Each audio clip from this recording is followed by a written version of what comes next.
Well, look, I mean, people think they think it's about their wealth or their health or their freedom or their new relationship or their new job. It's none of that. It's about who you become in the process.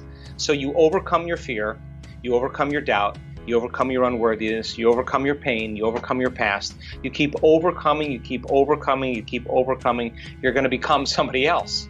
And once you become wealth, I mean, nobody creates wealth. You generate wealth. It's an energy.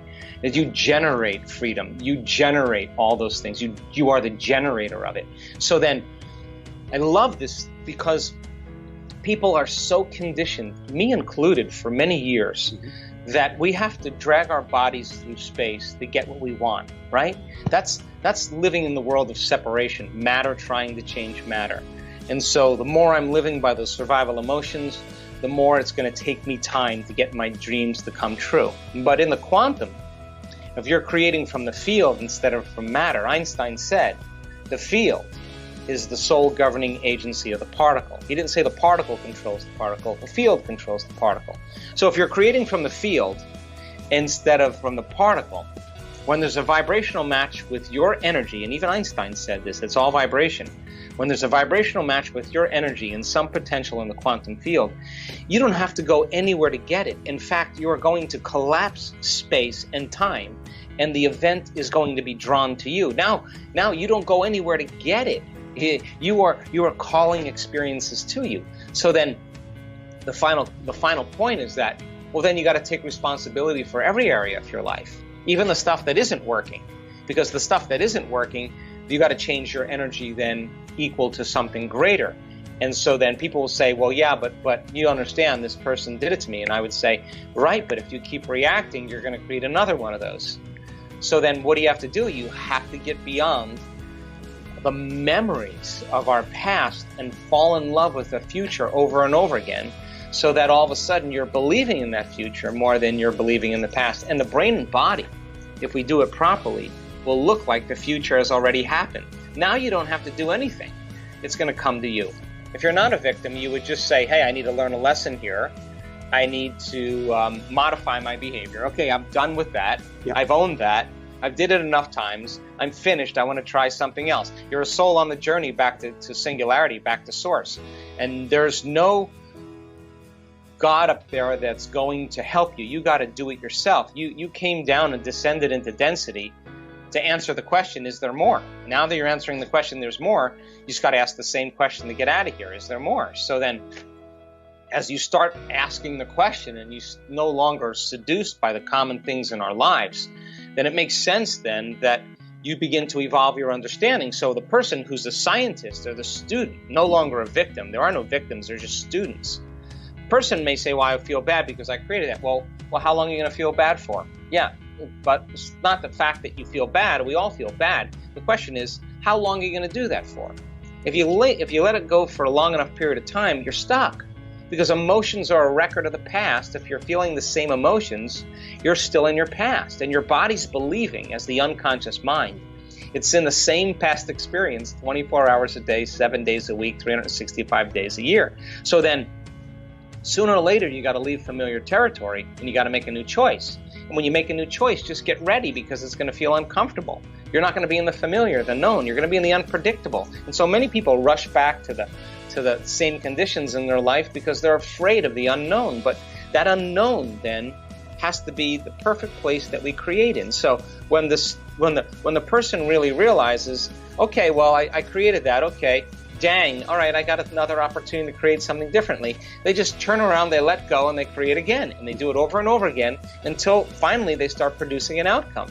The self-love that's created from that is greater than any sports car, greater than any wardrobe, greater than any vacation, greater than any facelift. It's just coming from within you because now you're the resource of your life.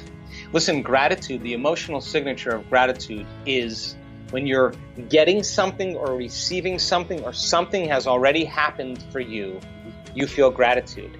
So then if you're feeling gratitude for your future before it's happened, your body as the unconscious mind is believing that future reality is happening in the present moment. And we only accept believe and surrender to the thoughts equal to our emotional state, and we never accept, believe, and surrender to any thoughts that are not equal to our emotional state. You could say, I'm wealthy, I'm wealthy, I'm wealthy, I'm wealthy, I'm wealthy with the 5% of your conscious mind, and it's never going to pass your brainstem because your body's saying, no, you're not, no, you're not, you're miserable, you're unhappy.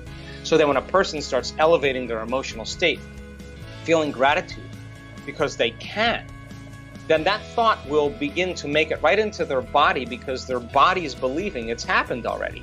And so then we've done extensive research on gratitude. In 4 days, your immune system can strengthen by 50% just for 10 minutes a day, a few times a day, just feeling gratitude. So the worst thing that could happen to you by feeling gratitude every day is that you'll heal. Read, study, practice. Decide what you want your future to look like. Write it down. Take some time and write down what you want a future to look like. And every single day, keep your conscious mind on that future. If you keep doing that over and over again, your subconscious mind will take you right there. It's not that hard. The hardest part of this is making time to do it. Really, just making time to do it. So then when we begin to come from that level of consciousness, we experience less separation. In fact, our heart begins to open, our field around our body begins to expand, and that field around the body that begins to expand actually touches every other thing that's material from an immaterial place. That means then, when you're feeling love for yourself, or love for life, or love for the moment, every single person that you have a relationship with, if your signal is the strongest, will begin to affect their autonomic nervous system. We know this to be the truth because we've measured this over and over again. We can take a group of 750 people and put them in a room, and we can have 50 people in the front of the room wearing heart rate monitors. Now, it turns out, as you know the heart math team over there, Howard Martin, Roland, and Debbie, and all those guys, that when you're frustrated, when you're impatient, when you're resentful, your heart actually beats very, very incoherently. It beats out of order. That's because you're stepping on the gas and the brake at the same time. The survival systems are switching on, the stress hormones are being released, but you're not running, you're not fighting, and you're not hiding. So there's a conflict between the accelerator and the brake, and that's what causes the heart to beat arrhythmically. So then when you switch from those limited emotions to elevated emotions, then you start feeling love and gratitude. All of a sudden, you begin to produce a very coherent magnetic field around your body. That energy is frequency, and all frequency carries information. So if you have 750 people in the room, and you have 50 people in the front of the room wearing the heart rate monitor, and you teach people how to elevate their energy, and to open their heart, and create coherence, and then lay the thought for the greatest good of everybody sitting in the front of the room, that their lives be enriched, that their bodies be healed, that their dreams come true, that the mystical find them. When you see the majority of those people wearing the heart rate monitors all go into heart coherence at the exact same time, in the exact same day, on the exact same meditation, you have to scratch your head and realize that there is no separation. In fact, it is that energy that binds all of us. Oh gosh, try it out. Become the scientist in your life and measure the effects of you it caused. You already know how to do this. Just take time every single day and disconnect from the outer world, your environment. Get beyond your emotions and habits. Get beyond your body and forget about time and connect to that field of information where we all create from.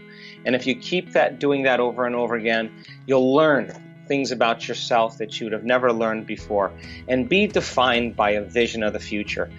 Literally tell the story of your future more than you tell the story of your past, because it's so much easier to forget our vision of our future than to remember it. But if you keep remembering it, sooner or later you're going to start to see the fruits of all your efforts.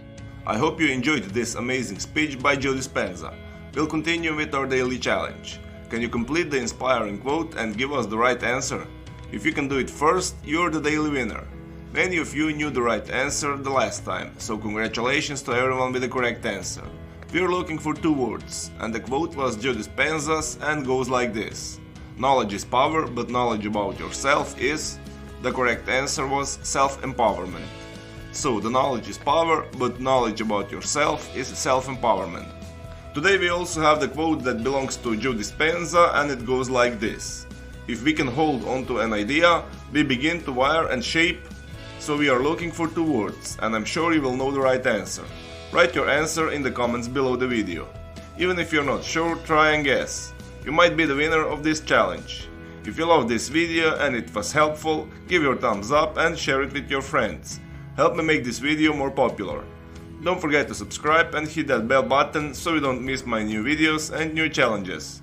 So hit the bell button and you will get notification when my new video is published. If you really like what we do here and want to support us, you can join our channel and our community for a symbolic fee and get many other additional features. You can do that by clicking the join button next to the subscribe button, or you can click on the link in the description of this video. Stay good and have a great day.